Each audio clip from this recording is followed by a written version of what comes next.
Welcome to Sports Scouts. I'm Joey Goodsir. I'm Michael Rowe. And we're recording this episode 2.6 on Wednesday, February 12th, 2020. We're going to talk college basketball, NBA basketball, some new college football and NFL news, and we're going to sit down with Stephen Bradley to talk XFL, and we're going to do more. But first, as always, Michael will give you some scout scores.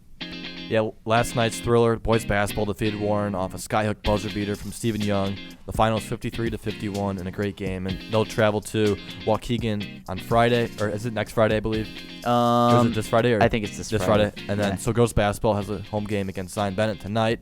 They previously beat Waukegan last Friday, 58-44. So boys and girls basketball is winding down already, which is crazy because I just feel like it just started, but we're ready, almost done. So only got to come support the Scouts in the senior nights, their next home game. So be there for them.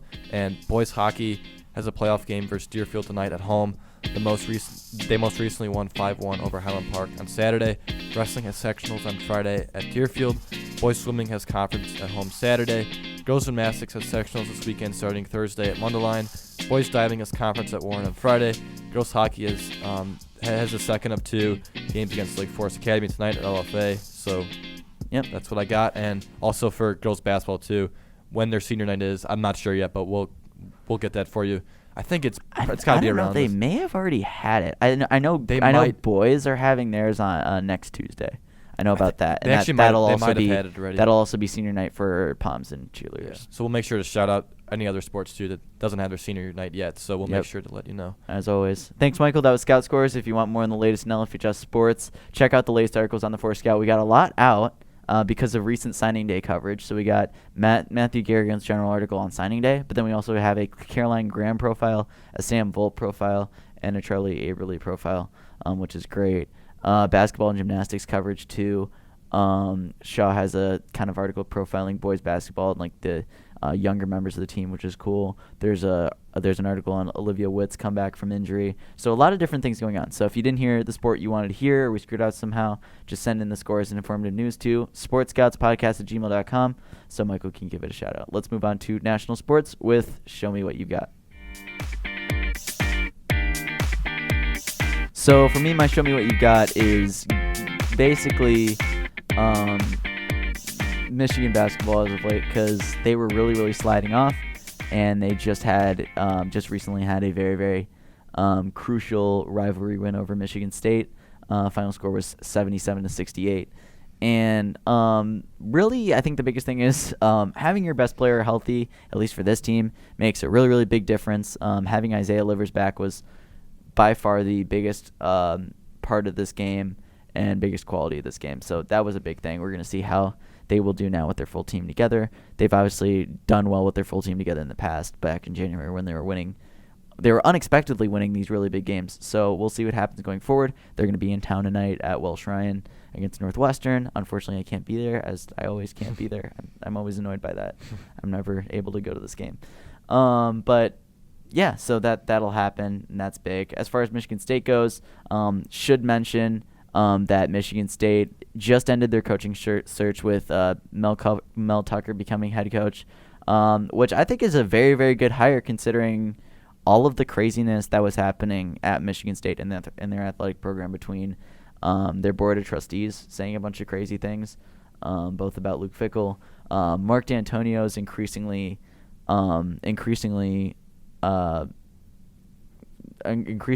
odd exit.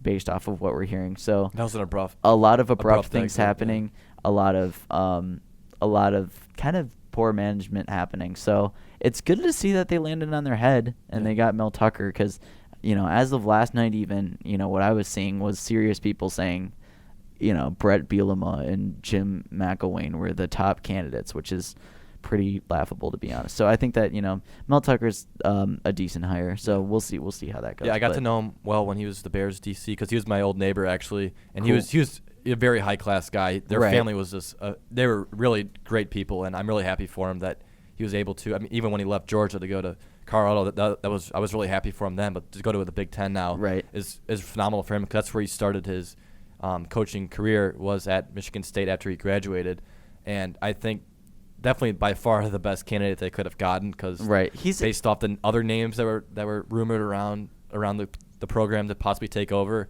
They were not the best, so yeah, I think they really definitely probably head. I think that this is a great hire for to build up a good culture in the program because that's something they need. And he has really a lot of badly experience right now. with Kirby Smart in Georgia. I mean, he knows what he's. Georgia knows what they're doing, and Mel knows what he's doing too. There's plenty of building a program, so there's plenty of reasonable reasons why Luke Fickell was like, I'm not taking that job. It's not a desirable job whatsoever. So the fact that they got Mel Tucker is pretty big. That just happened this morning. They must have added a lot of money towards that deal because he originally denied their interest that they had in him. And then all of a sudden he takes that job. So there obviously was probably a lot more money involved in this than originally thought. But I mean, like Joey said, this is a good hire for them, and Mel knows how to develop players. I mean, they were 5-7 last year at Colorado, but I mean, he was building a culture there that he had to leave. But I mean, he'll build another one at Michigan State, and who knows, he probably could get some of his guys from Colorado to go with him. So that's definitely what's going on right now. So Michael, what is your show me what you've got? Mine this week is going back to Michigan State, I guess, again. Another, I guess they got a big win last night against Illinois. Illinois suffered two brutal losses at the end of that game. Xavier Tillman threw down that huge dunk with like around 7 seconds left in the game after Cassius Winston missed a layup to give him the lead. Tillman got the board, slammed down the dunk, and then Illinois on the next possession. Ayo Desumbo, they're by far their best player, who could have went probably pro after this year. He's only a sophomore, but he probably, if he would have been, he got hurt at the end of the game just to get towards it. But if he would have stayed healthy, I mean, who knows? We really don't know how bad it is right now. People are rumoring it could be, a really bad knee injury, or we really don't know, to be honest. But I really hope that he's all right because Illinois' program has been so much fun this year, but they suffered. They've lost 3 in a row now, and they've had such a brutal schedule the last, I guess, the whole month of February so far. And I really hope that he's all right because he's just such a vital player towards their team. And to see him go down like that just brings back like scary memories of like a Derrick Rose kind of injury, the way he went down. So I really hope that he's all right because Illinois has really been building something special, and they're a really tough team. So I just hope that he's all right. So as I said, as I said in my segment, it's becoming obvious that you need all your players for this Big Ten schedule. This Big Ten schedule is not going to get any easier. It's a hard period of time, and Illinois and Michigan State are really duking it out for this first place. So Michigan State was struggling up and towards this game because they did lose 3 in a row up until then. They were no longer ranked anymore after being in the top. I think they were ranked number 1 at one point earlier in the season, which is great. Like kind of like Michigan, they were so high up too. But I mean, typical for them. But I mean, they needed that win, so they got it. And coaches knows how to get it done in the big games. So that's going to stay competitive. Their records are about the same. Big Ten's crazy. The Big Ten is just absolutely crazy. We keep saying that tournament's going to be nuts. It's going to be a lot of fun here. As we keep Illinois' next game is against Rutgers. I believe it's on the road, so they're without Ayo. Most likely, that'll be a really tough game now for them. And at least I believe they have. I think it's Nebraska, Northwestern. After that, they finally get a break after such a tough stretch this whole February against all ranked teams. I think they might have Penn State before that, and then they play against those two. So they just had a brutal stretch as of late. But I mean, I think the committee, when it comes towards picking teams in March, still, even if they have a somewhat mediocre record, they know how hard the Big Ten is. They'll favor that, and hopefully the Big Ten will come out strong on Selection Sunday. I think right now they have 11 teams. According to Joe Lenardi, it's like 11 teams that are BN right now. It's like 5 more than any other conference, which is absolutely phenomenal for the Big Ten. That's big. But that will be Show Me What We've Got. Before we move into news, we're going to have a little emergency segment here because we realized something that's a little embarrassing. We did not talk about the Super Bowl last week. Somehow. I don't know how that happened, but I have no idea. We're not going to be long about this, but the XFL must be. The XFL was just so captivating. We talked to Stephen Young about that later in the show. But Stephen anyway, Braley. Wrong Steven. Lots of Stevens in the news lately, with Steven hitting the buzzer beater, and Stephen Bradley is will be on the show with us to talk XFL and what this first week was like. But anyway. Real quick on the Super Bowl, I think we should just kind of pull away our headlines from it and what we're going to talk about with this. I was the only person on our round table to be incorrect about this game, but again, this is one of those happy that I'm wrong situations. I was definitely rooting for the Chiefs, and one of those main reasons was to see Andy Reid win a Super Bowl. So that was the biggest thing, for me at least, seeing Andy Reid being able to lift that Lombardi Trophy and kind of cement his status as one of the legendary coaches of our era. That was big. And the biggest thing for me was the Chiefs' defense showed up at that in that game. That was really the big, especially at the end there. Really shut it down and did a great job. So. I don't remember the Chiefs' defensive coordinator's name, whatever his name is. Oh, Steve Spagnuolo, I think. Yeah. Not Spagnoli, Spagnuolo. Yeah. I'm excited to see what he has going on later in his career. Because he's definitely gonna get I'm surprised he didn't get one this past season after that defense got so much better. Even their OC too. I forget his name. Eric Bieniemy. Yeah, Bieniemy. He's another one. I mean, if you have Patrick Mahomes as your quarterback and you do what he did, I'm surprised he didn't get a head coaching job somewhere, or at least he got interviews. It's looking like he might. It's looking more likely that it'll go that direction with the Mel Tucker news. That's really what's coming out right now. But we'll see with that. Because he is a great candidate and great coach. But credit to the Chiefs defense for me. And then the biggest thing is Andy Reid. So yeah, my big thing is Patrick Mahomes. I mean, yes. we've said it. People say it over and over again. Patrick Mahomes. But it's really true. I mean, the way the team was down 20-10 at the end of the third quarter, I believe, and just the plays he made in that fourth quarter just showed how great he is. That play to Tyreek Hill, that bomb he threw late I think it was early. Might have been early in the fourth quarter, late in the third, one or the other. But I mean, that was just, he had a guy right in his face, and he just threw a rocket towards Tyreek, and that combination of those two is so lethal between the two. And I'm just so happy, like you said, for Andy Reid as well. I mean, it's such a well-deserved Super Bowl for him because of how long it's taken him. I mean, he's had so many guys that were under him, even like a Doug Peterson, that's gone on to win a Super Bowl, and he's just been the guy that's taught him so much, but he hasn't been able to get that Super Bowl, and he finally has got it. So yeah. I'm so happy for him that he finally got that Super Bowl win because he was well overdue to get it. So yep, that's very big. Yeah. So yeah, that's the end of our emergency segment there with Super Bowl. Just wanted to make sure we addressed the biggest game of the year because I don't know how we didn't. But yeah, let's move into news. So our news here is really one news story that just came out today. Myles Garrett just got reinstated in the NFL after obviously hitting a player with a helmet, which is something that you can't do. Yeah, you can't do, and will get you suspended indefinitely. So I guess that's over for him. There's really not much to say about this because a lot of it we don't know. It's a lot of behind closed doors meetings between the league and him, but it sounds like he's in a lot better of a place now, and the Browns at least have said that they're willing to welcome him with open arms and help put the past behind him here. So I guess the biggest thing is, if you do something that egregious, I mean, should you be able to re-enter the league? Or are we talking? Is there a line drawn as to when you're out of the league permanently, or when you're reinstated like this? I guess for me at least, it depends on the reaction. So I guess I mean, it's just we'd like to really see something to that degree right on a football field. Someone taking a helmet off and hitting another an opponent with it. I mean, that's just something that we'd never really seen. Right. And I mean, since I've been alive, maybe there was way back. I mean, probably something like that happened. Probably early days NFL. Those guys were absolutely crazy. But I mean, I don't know. I just feel like you probably if he feels remorseful, I guess that after what he did, I think you got to give the guy a second chance. But I mean, kind of like we've seen, he's going to be on a tightrope at least. I think, and also like fan reactions too. I mean, there's really no avoiding it.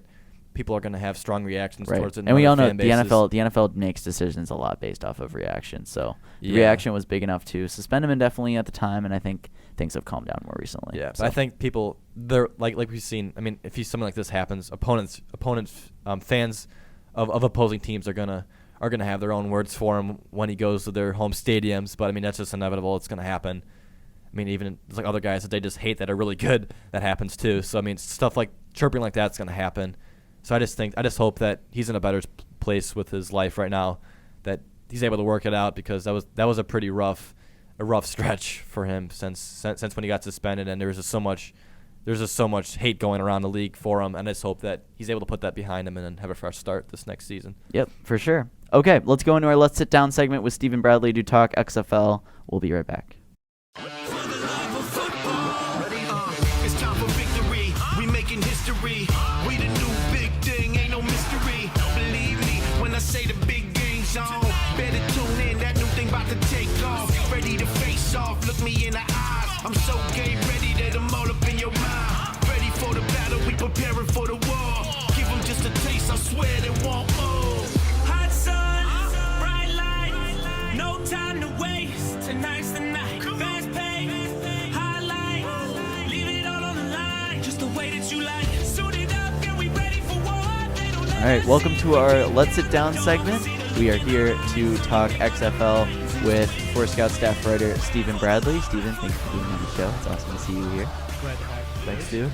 Yeah, Good to have you. always good to have new guests, and this is definitely the perfect time because you are writing the recap of what was an interesting week one in this brand new football league and brand new version of the XFL. So let's get into it. First, I think we should get into the results of the first week here. 4 games, as always, with 2 on Saturday and 2 on Sunday.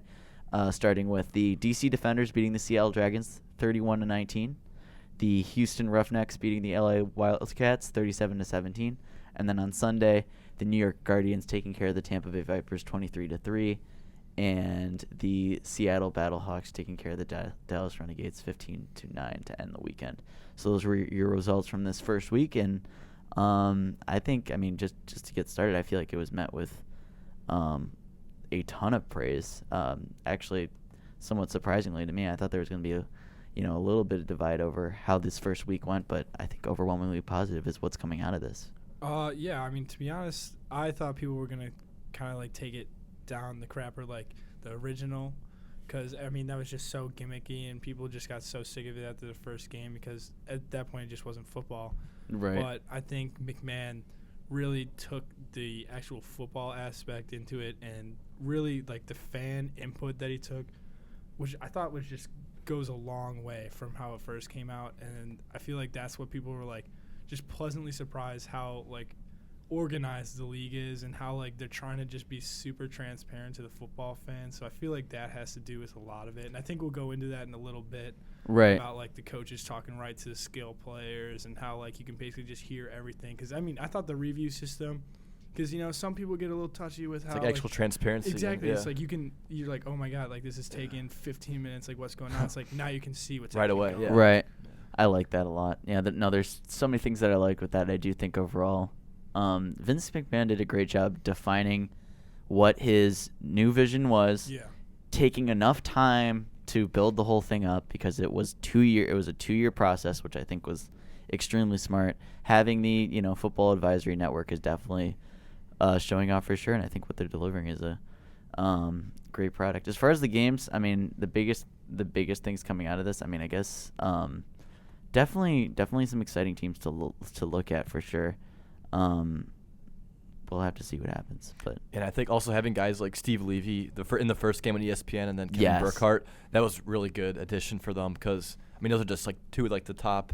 I guess for Levy's more in college, but Burkhardt's one of the top broadcasters in the NFL, and to have a guy like that on there, it just brings all credibility right away towards the league, that they have a guy of his stature, I guess, there to call the games. So, and I also think, like Steven kind of said, with the new replay, I guess being really transparent kind of with that really helps too, because we kind of saw in the NFL that's kind of an area that gets a lot of criticism, but also adding new rules. That's where the AAF kind of went downhill, because it's pretty traditional football, but this is actually Right. new innovative ideas that we'll get into, the kickoff and stuff like that. So that really helped bring in something new to a new football league that the NFL could possibly implement into their own league one day. So this is I actually really like it a lot, to be honest. So I really gotta agree. It's just it's just nice to see football after the NFL, after college, and especially the reffing situation that they got going on. They're taking mostly college refs, pretty much from across the board, Pac-12, Big Ten, SEC refs are doing this. So they're people that know football, Right. They're just I don't really know what to say. They're doing it really well, and it's going to be interesting how these next 10 weeks are going to unfold. Yep. So I think the biggest thing, we'll dive into the rules and experience a little bit, but any standout teams you guys are seeing from this first week? I mean, we're really just getting things started here. We got brand new teams here. Probably the DC Defenders. Yeah, had the I mean, most points. And surprisingly, like, as much as I hate to say it, the St. Louis Battlehawks look pretty good. And we'll go into some. They got some interesting players on that team, so we can go into that in a little bit. But I mean, I personally am going to root for the Seattle Dragons because I just think they got an interesting little bunch over there, and plus I really like the logo. So we can just pick favorites right now until they expand to a Chicago team. Yeah, that's the biggest thing. Picking favorites is really arbitrary now. It's really like, let's see what your favorite logo is and just kind of go with that. Really. I mean, I'm not going to be like, I know a couple people around here, Vipers fans, because you got Mark Trussman back there, but it's terrible. Oh man, that was bad. That was very really bad. I mean, as you said earlier, that was definitely Mark Trussman PTSD. We definitely saw so many aspects of what we can remember from that era. Yeah, there's that one picture of him on the sidelines just with the blank stare, and I think Bears fans know that face all too well. Yeah. They know that one all too well, so that's not going to be good down there. We'll see what they do. I don't know. I was thinking I was going to go that direction with my XFL fandom, but I don't know if that's a reliable thing to do. So we'll have to see what happens. It's worth it. Yeah, I don't know if it's worth it dealing with him again. So we'll have to see. I have no idea how he's that good, though, of a coach, because in the CFL, he actually has won Grey Cups there, and it comes to America, you just can't figure it out. So I don't know what it is. What he could do. There must be something going across the border. Yeah, I think you're being quick to judge because it is week 1, but I know they're playing the Dragons this week, so I think I'm gonna have a little money on that game with a couple of my friends. Yeah, for sure. So I mean, the other big thing, since I guess we're kind of transitioning into experience at this point, is we talked about, having big time broadcasters in the studio for it. The other thing is just, I mean, network support across the board. Getting both Fox and ABC/ESPN in on this, I think, is very, very big. They did a great job with promoting it, and I think that this first week was there's definitely a good amount of attention being brought into it for that. I think they both had their own interesting taste of coverage. The one main complaint I saw was the whole, like, how there was a lot of interviews. People were not super happy with that, especially on ESPN and ABC. But I don't know. I think that that's all changing over time because they have positive reinforcement from that Football Advisory Network, and they do such a good job with surveying that group of people. Yeah, I did think it was a little awkward the first go around, especially during like the first game. So like, the Defenders of Seattle. I mean, like, for example, like Brandon Silvers threw a pick on the Dragons, and then this like woman just comes rushing up to him like 30 seconds after he did it, and I'd be like, like, what if something's gonna happen? Because it's like, I mean, obviously they have like the 6-second delay or whatever it is on live TV, but it's just like, if I was Brandon Silvers in that situation, like, I would want to go like talking to coaches, like watch some like film like what I did wrong. Like, I don't really want to talk to this lady about like how my dumb pick I I just am. threw. Like how I just threw this stupid pick. Like, I just think like that's my big criticism with it. But then like another example, like spins on that like double flea flicker touchdown, and then they go up to Cardell Jones after they get like the 1-point conversion and be like, oh, like, how'd you feel about that play?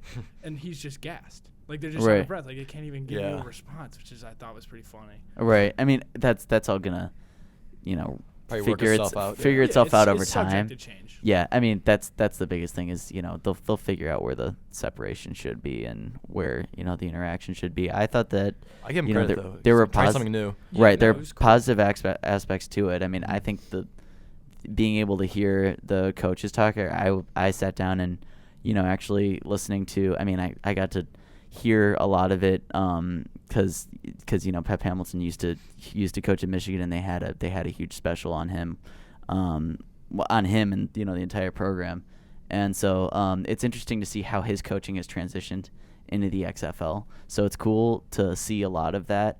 I even more so. I love how the refs are so much more transparent, which is so cool. Like, I think the biggest thing is, like, one of the reasons why the refs are such a controversial figure in major sports is because we don't know who they are. Yeah. Generally only really knowing who they are if they're bad enough to deserve being known. So, I mean, they're not like players where they're held accountable. There's a press conference after the game, so I think that's a big I feel like if you know a ref, it's a bad thing. Right. You know, like if you It's usually bad. It's not a good thing if you know a ref by name. Right. Unless unless they're like a really long time like ref. someone who's done a lot for the game, but like if you know a ref because you're like, oh, like he called this terrible play that like right. Like the ref that I can't remember his name, but like decided the Saints Rams call. Right. He did the Super Bowl. Yeah. Everyone's like, why is this guy doing the Super Bowl? Right. Yeah. I also think too, being right in the booth too, like because in the NFL you always say, oh, let's bring it to New York. Like who's in New York? Yeah. How many people? Like who are these people? But Right. you actually can physically like just watching the TV, you can see with your own eyes that the actual television screens, and you actually can hear them talking about what they're going to decide. So I think that was I was not expecting that. Right. I didn't. That was new. read So any of that yeah. anywhere. Like I heard about the mic situation. Yeah. Like, with the like skill position players and the coaches, but I didn't know it would be like that. Like Yeah. I just saw That up articles that would close. just be like, oh, like it's gonna happen. You're gonna see him doing this, but like you could actually hear it. Like Yeah. I didn't Right. see that anywhere. That's really And cool. especially the review, but I thought it was funny how they were using the Xbox controllers. Yeah, for that's the funny. review. Yeah, that's did great. you see that picture? That was a pretty good picture when they had the Xbox controllers. Well, I mean, yeah. Yeah, you gotta do It it definitely somehow. did. I mean, it's kind of fitting because it definitely did kind of carry a video game vibe in some ways. Oh, I guess yeah. just because it was a faster game, which I think is perfect for spring football. I mean, Mhm. bringing in faster games like this is a lot better.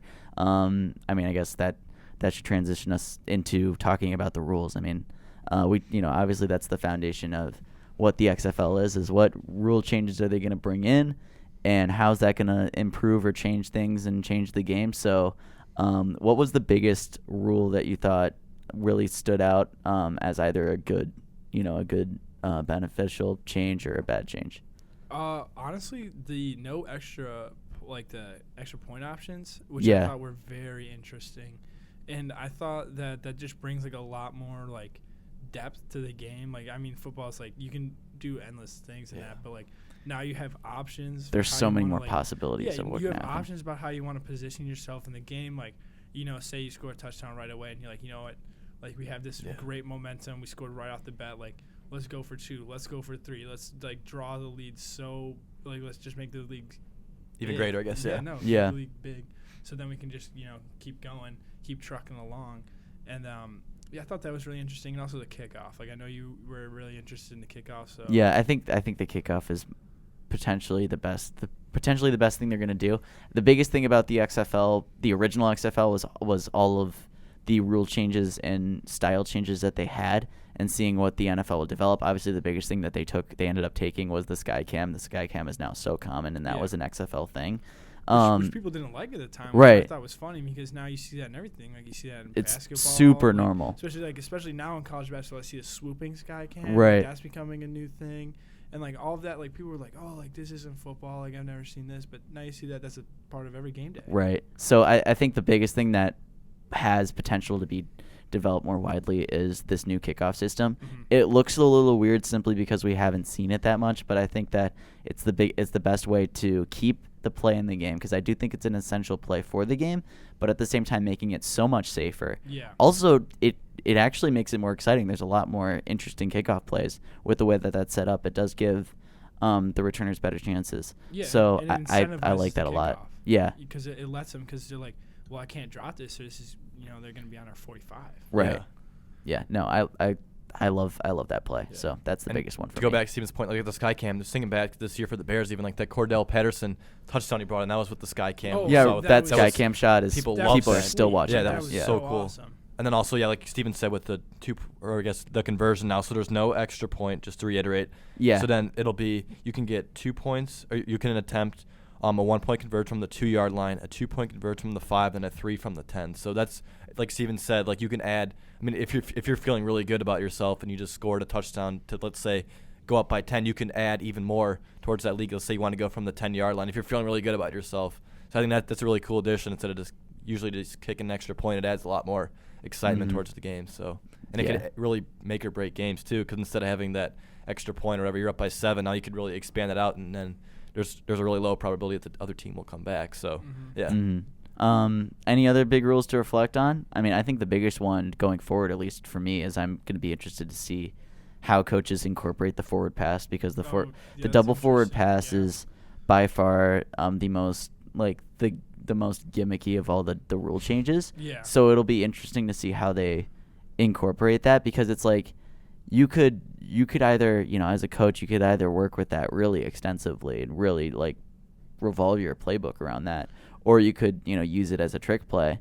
I didn't see it used that much from what I was watching. I mean, even that flea flicker was Right, Still, that was the main That was thing. still backwards. That was though. still backwards. It wasn't That even didn't count. but like I don't know. I feel like I agree with you. That's totally like that's probably the best gimmick rule that they added. Right. But at the same time, I feel like that just gets rid of like the suicide pass, like the suicide dump. Right. Where like a The safety. Bears offense play, you mean? Oh my God. Yeah. Yeah. like Nagy, if you're listening, run the T. But I mean, it's like I just feel like I hate that screen dump so much. That's so Yes. dangerous. And so now you can just throw it forward, and your offensive lineman won't be able to get like the I forget like a field penalty, like whatever that is. Or Right. I guess going too far down the field, I guess. Oh yeah, It's pretty- like Forward that- progress, Yeah, yeah. forward progress. The forward progress rules now that's going to be like shifted forward more. So Right. now you can get that Like an depth. eligible, yeah. Yeah, so Yeah. now you can get that more depth in that play, which I think is probably the best thing for that. Right. Or then that also gives that an option. Say, dish it to your running back who can throw the ball. Next thing you know, one of your wide receivers is 30 yards down the field. Right. That's an option. It's definitely encouraging the type of separation that we were seeing out of the most recent developments in college, like under like the Mike Leach air raid system. Oh, yeah. Like where you're encouraging guys to be as separate as possible, make use of every inch of the football field you can. I think that the forward pass obviously like that doubles that. So that'll be interesting to see going forward. I don't think we saw a lot of it yet. So I think that that'll be a thing that comes with time. But for me, I guess right now the kickoffs was the biggest thing already that we've seen. Yeah. So anything else we want to talk about here? I mean, I thought it was a great first week. I also think too going into like actual NFL stadiums too, like MetLife. Yeah, we should talk Stadium. about the stadium. That was another good addition towards the league, and going into like say even the Rangers' old park at Globe Right. Life Park, that was another solid addition because they're able to pack up these stadiums, give actual like locker rooms to like for bigger teams like these to give an actual like Attendance state-of-the-art blew locker me rooms. away. Yeah. I mean, I thought it was a given that it was going to be partially empty, and I was like, that's what we're going to get, Yeah, right? I mean, first, that's first week. first week of the XFL. That's what we're going to get. It's fine. The Defenders It game, that was was pretty it was well packed. attended. 17,000 people. That's pretty good. I mean, Over it's 17,000. it's expected for. I mean, it's going to the Giants or Jets Stadium there at Right. MetLife. I mean, of course, it's going to be empty because that's such a Yeah. big. That's an NFL stadium. But I mean, the attendance. It I was- think it'll it probably was keep pretty going well up attended. because Yeah. The people one are that really did like shock me was the Roughnecks because It was so loud. It was loud, but did you also? It just didn't seem like there's too many people there. Yeah. Because I don't know. I mean, they play in the University of Houston Stadium, Mhm. so I mean, I don't really know where that's located in Texas, I don't obviously. know. But like for Texas, I thought the crowd was a little weak, but it was still rowdy there, Right. and that was a good game too. Yeah, for sure. It was a good amount of close games, at least on Saturday. Well, it was a good opening day of competitive football. I'm so that was surprised though exciting. how much positive reviews came out of this. Yeah. 'Cause Right. We, That's we were what- really skeptical last week. That's on the what's show. amazing is I've yet to really hear that many negative reviews of this, which is and I don't know, that's also surprising because I really think people were just surprised with the quality of play because like I mean I heard during the first game the announcers were talking about they're like, oh, you know, like people are talking about the quality of play, but like most of the guys in the league have had NFL stints, and Right. they are like the 40 to 35 on like the 53-man Yeah. roster, or they're the guys that just barely got cut, so they can play to Right. that level, and most of them have played like high collegiate levels. Cordell Right. Jones, example one. I mean, the very Exactly. first game you've seen. I mean, he led OSU to that championship. He hasn't lost. He never lost in college. Right. And I guess he still hasn't lost in the professional No, I level know. because he never played in the NFL. But I mean, an actual regular season game. But I think he was in the was in there he was for more a of a couple- backup. I yeah, think he was. He was played in more for in a the couple preseason. years. He never got actual mean- game time. But I don't think there's any disputing that the talent level's lower, but I mean at the same time that's what you're going to get when Yeah. you're watching the XFL, at least now. I mean, it will be interesting to see in the future if this league can do what some alternate leagues have done historically in the past where they take some big Yeah. player, like some big player decides to go that direction. Well, I that mean, would be crazy if that had it's happened, funny but that would take a lot of Funny time. that you talk about that because there's actually this one story out of there on the Battlehawks. Kenny Robinson, cornerback from West Virginia, went to West Virginia. He was 2019 Big 12 player honoree, so he almost made Big 12 player of the year, but he got kicked out of school for violating the academic integrity rules there. So now he's on there because he's like, I can't wait a year to play football because his mom, I saw this whole story, his mom's sick. So he's like, I got to make some money. So in his contract, he's actually, the XFL's paying for his online classes now. So he's playing there. But many people are saying he's not going to stick around there in April. Like he was looking lights out. I mean, he was already a prospect going into that. So now he's, for guys like that, I mean, to boost up their, resume, I guess. Now this is an option. Now this is an option. You can be like, all right, I'm done with college. Like after your sophomore year, things didn't go your way. You don't want to transfer. You're good enough to go play some pro. It's like a professional version of Last Chance U, basically. No, it really is. I mean, I know exactly what you're talking about. But it's not really Last Chance U as much as like it's like different. It's just Chance like it's U. just a different route you can take. And, which I thought was funny because like again, also on the Battlehawks, Tiamu Jordan, he was a quarterback, Ole Miss, right out of college, went to the XFL. Which I thought was interesting at the time, but he looked pretty good. Right. You know, I mean, it hasn't been super long since he has been playing football. It's only been like a year, but he still looked pretty good. And the quality of play probably will keep going up as like any league, I guess. Right. The more you play, the better you get. So much of this is just about time, and it's going to take time. But for first week, I think we're in another thing. Just to add one more thing, I feel like that I was kind of reading this somewhere that I think they should add like practice squad players maybe to the NFL. To this league, because like they never really get. I think personally that'll be a good addition because they never really get to play in actual in-game situations. Oh, yeah. I mean, you really have like the preseason, but that's just 4 games. And from like end of August towards, January, you really can't play at all except for practice reps. I mean, I think I'll probably add a lot more viewers, NFL viewers, towards that because there still is some big names that could come from a practice squad to put in this league that they can get reps and get better towards the NFL season. So. That could add even more viewers, maybe. It's big. Yeah, for sure. But good week 1, I feel like we could see them back on later. Yeah, it was a solid week 1. We'll see what happens week 2. There's just like, the player situation is just weird because, you brought up Last Chance U, but John Franklin III was actually drafted into the XFL. He was right. 5th round to the Renegades. But now look what happened to him. They didn't block him from getting traded. Right. Because I remember Landry Jones. The Renegades blocked Landry Jones from going back to the Steelers, which I thought was interesting. Yeah, that was interesting. I thought that was a whole mess on Twitter. Everyone's just like what? Like everyone's just kind of like, what's going on here? Like they really just blocked. Like the NFL's calling you block them. You really can't do that. Right. I thought that was really weird because I thought that would just be like I thought that would give some more like clout to the XFL. Yeah. Right. Like look, there actually are desired players in this league. Right. Again, we'll see. The player development I think is there. Also gives different opportunities. People that go to like D2, D3 schools that still want to keep their dream of playing football alive. I just think overall, like again, like Michael said, quality of play is going to go up. Like it was just week 1, but all around solid for week 1 of probably like any league. Let's be honest. Right. Relative to any other league, of first week, that's pretty much as good as you can do. And also the biggest thing is obviously NFL is it is the establishment, and the thing that's exciting about the XFL is that.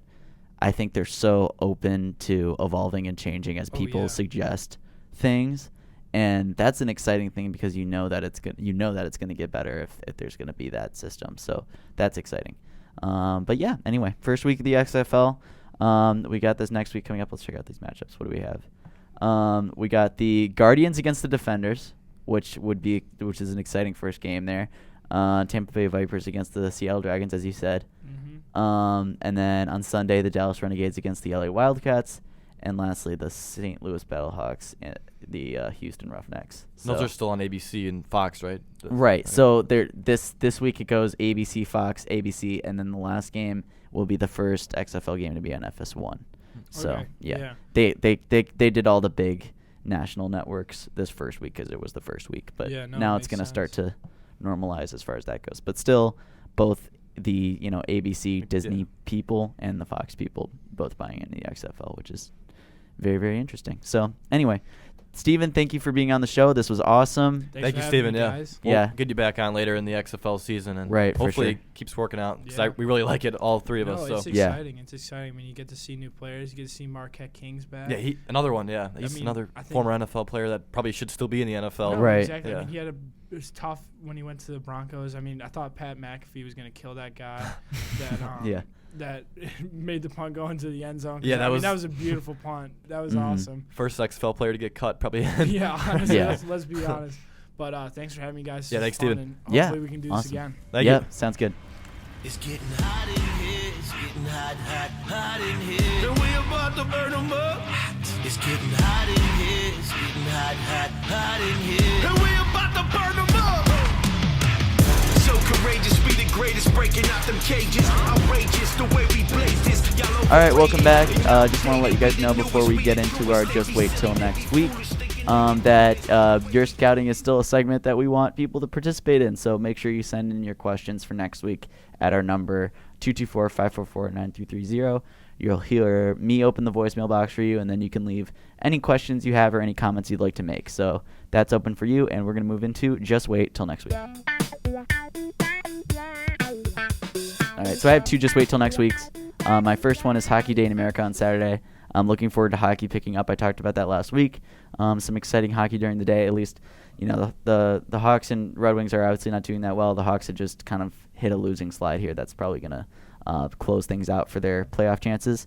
But I'm just excited to see that in general. And then also, we do have an NBA All-Star game. I don't know if I'm excited about it just because of the lack of, even though it's in town, the lack of Chicago Bulls appearances, which is It's gonna be rough. disappointing.